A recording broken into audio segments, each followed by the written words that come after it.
I know my number 17 is going to get a lot of flack, but you know what? I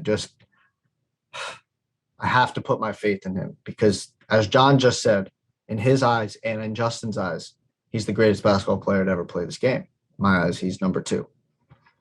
So, and he's still playing at an elite level. I think we all can agree with that. Even in year 20, he's playing great. LeBron James and the LA Lakers. I'm disappointed, obviously. I mean, Russell Westbrook, he's got to go. He's got to go. It's not working. It will never work. It's bad for the team. He doesn't want to be there. They don't want him there. It's bad for the chemistry of the team. It's bad for everything. He's got to go. Anthony Davis, my guy, we got to, let's go. I mean, you're already getting a sore back, getting helped up off the. It's just, I feel like it's the same old with Anthony Davis. You know what I mean? You were supposed to take over the reins for LeBron. That's why they got you. You were supposed to be the number one when LeBron was starting to decline. You haven't taken that step. You haven't. We're still looking for bubble Anthony Davis. I know John's still looking for him. Well, we're not going to see him again. Where'd that mid-range game go? Where'd the 3-point shot go? Not back to LA. It's gone. Some guys aren't physically capable of taking on that load. Like LeBron James, for as much as someone may put into the detail to their work, I don't think it's really realistic for many players, whether it's a mindset thing or a physical wear and tear sort of style. And with Anthony Davis, he was never going to be that guy. We saw in New Orleans, he wasn't that guy. And post LeBron, it wasn't going to change. I agree. I didn't really like the move for the Lakers when they made that move because Anthony Davis didn't prove himself in New Orleans even when he was healthy. They weren't really. I mean, they playoff team, but they're getting bounced. To be fair to myself, we're being very disrespectful. Anthony Davis, New Orleans, was a top 7 player in the NBA. Yes, no, he had terrible luck. Yeah, but he also is. It was considered to be again top 7 player, right? A top 5 talent. A lot of people say when he was at his healthiest, a top 5 talent, they were calling him. If you're that guy, and if you're that guy, you got to elevate your team, and you got to be able to take it to the promised land. This episode is brought to you by our friends at BetStamp. When it comes to sports betting, you want to maximize your return. And what BetStamp is committed to is providing you with the best odds because you want to have versatility in the sports books you can take a look at. When it comes to visuals, graphic representation, and even custom betting trackers to help you stay in the game, you're going to be involved in the right way. You're going to stay educated, know the exact market, and make the most money that you're putting in. So be sure to download the BetStamp app and use our referral code at WiseGuys, WISCGUYS. And as always, back to the show. He's not the same player. That's really it. He's not, and I feel bad for LeBron because this Lakers. I have a feeling that we're gonna look back at this Lakers tenure and be like, even though he got the championship, I think we're gonna look at it and say it was a failure. Because what are you gonna do? And it's the same question. It's the same answer I have when people say, "Is Eli Manning a Hall of Famer?" Yeah, you point to the 2 championships, and we've had this debate before, and I won that debate because you guys just don't understand it. Great 2 championships. Great 2 championships. Great runs, right? What did he do for those 14 other seasons? I think those 2 like they say, F all. He did F all. I have a entirely different perspective on Anthony Davis. He's been really good this year. He's looked a lot better than I expected. Defensively, around the rim, he's been way more active.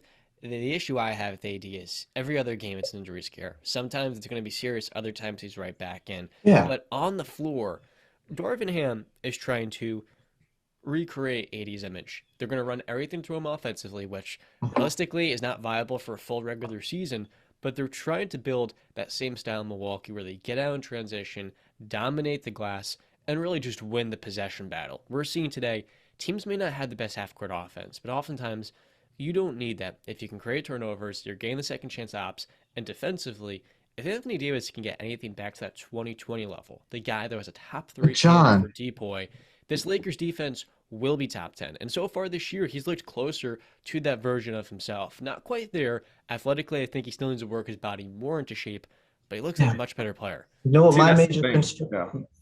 I just want to say one thing, Justin, I'll let you go. My major concern, obviously the injuries goes without saying, right? But in his prime, John, what was he in New Orleans? In his prime, he was a 12, 13 rebound a game averager, right? He has 28, 12, and 2 blocks. That's pretty Okay, ridiculous. but now he's averaging only 7 rebounds. I mean, what has he been in the Lakers? I don't know if he's gotten over 10 rebounds as a Laker. Maybe 1 year, I think. But where's that dominating rebounding? Well, to But be go ahead, fair, Justin. he was playing next to a big man in those seasons. Yeah, but still, you're Anthony freaking Davis. You also still gotta get yours too. Like but go ahead, Justin. I don't want to say that we've seen the last of that MVP caliber Anthony Davis, but I with load management, maybe we can see him in spurts, and hopefully come playoff time, you can get the real deal, because I think all of these teams that we have in the playoffs, a lot of them are looking at it like, okay, we just need to survive the regular season so we could just put the pedal to the metal come postseason. So I think with Anthony Davis, your only hope is that they manage him well enough and he finds his stride at the perfect time, because there's no consistency there. And like John said, the injury concern is legit, because when he's on the floor, that's somebody you got to account for. That's somebody you're worried about. You have to game plan around him. But is he going to be on the court? Mhm. That's the question. 82 games. How many does he play? So to But continue my Western Conference, number 7 I got the Lakers. Number 6 I got the Dallas Mavericks. And number 5 and 4 I could see swapping. I have the Pelicans as my number 5 seed, and then the Phoenix Suns as my number 4 seed. I could see them swapping there because the Pelicans have looked very good this early. Then I have the Denver Nuggets as my number 3 seed. I'm a big believer in Jokic in that big three. Now, Michael Porter Jr. is a key factor. He's got to stay healthy so that they can really fulfill that potential.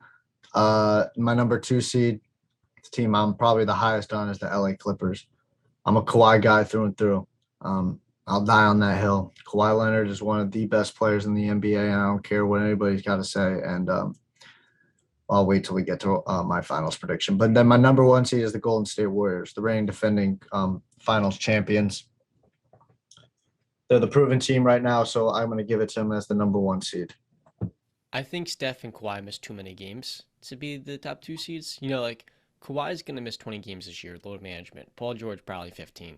But the Clippers, we saw in that open versus the Lakers, had the depth to beat most teams with Norman Powell, John Wall, who athletically still has a lot of that burst after the year off. Reggie Jackson. Jackson's a very underrated bucket getter. He's got size and athleticism to him.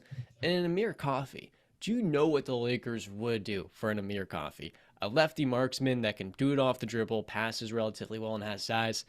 Going back to the Lakers, I want to trace over to them real quick. A lot of people are freaking out right now, but the Lakers look really good. They've shot 22% from 3, and that's not going to sustain itself. It's going to go up from there. Now, how much up is the real question? Because you said the Lakers have to get off of Russell Westbrook no matter what. The fact of the matter is, you can't get off of Russell Westbrook. $47 million expiring contract. You wait until this offseason. You don't splurge to get guys that are going to be on your books next year. You want to value that opportunity, a max contract slot the next year. Because the fact of the matter is, Darvin Ham is doing a phenomenal job so far with Russ. Russ had those the comments about, oh, wait, I came off the bench. That led to my injury, which was ridiculous. But it's terrible leadership. But on the court, he's been competing defensively. He's been limiting the bad mistakes, the turnovers, the poor shot selection, and he's playing his tail off. They're looking for him to be a better defender because in Oklahoma City, earlier on in his career, he was that. On this team, he's the most... The compensation for what we're asking from Russell Westbrook is ridiculous. He's probably a $10 million player. The issue with the Lakers is, yes, they're paying him all this money, but really it's just the floor spacing. They don't have much of it. Matt Ryan, who was on waivers 3 weeks ago, is now one of their go-to guys off the bench. And this team has little depth, but Lonnie Walker so far has looked really good. Another guy that can't really shoot it, but in terms of playmaking, he's a very good pick-and-roll operator, an impressive one at that, and a very good finisher. His athleticism in transition, that's exactly what they want to do. And I think Lonnie Walker plus Kendrick Nunn makes a huge difference. John, Lonnie Walker should not be taking more shots than Anthony Davis and LeBron James. Lonnie Walker was great the other night. I understand. Well, he defensively. Okay. I mean, listen, he was left open a lot. There's a reason he's being left open. We all know why, right? because he can't shoot. Awesome, yeah, awesome slasher though. Yeah, Very good. I agree. He is athletically. That's why they call him, what do they call him? Skywalker, right? Um, I like that, but again, it's just he can't shoot. I like Kendrick Dunn. He was in Miami Heat. He's coming off an injury. That guard room is really Catch. it's a lot of people in there, and Dennis Schroeder's not even healthy. A lot of people, a lot of minutes to Don't bring be Dennis fighting Schroeder for. into this. Yeah. Schroeder just makes the Lakers also lack tempo, and that is something Dennis Schroeder kills. So if the Lakers could do me a favor and not play Dennis Schroeder when he comes back, that would be awesome. The So I other player think. that's injured is Go Thomas ahead. Bryant. He's a big man that can shoot the ball. That matters because when Anthony Davis wants to center next to him, having a guy that's going to space the floor and has made 40% of his triples, though open from deep, is a huge benefit to this offense that has Yeah. literally no spacing at the current moment.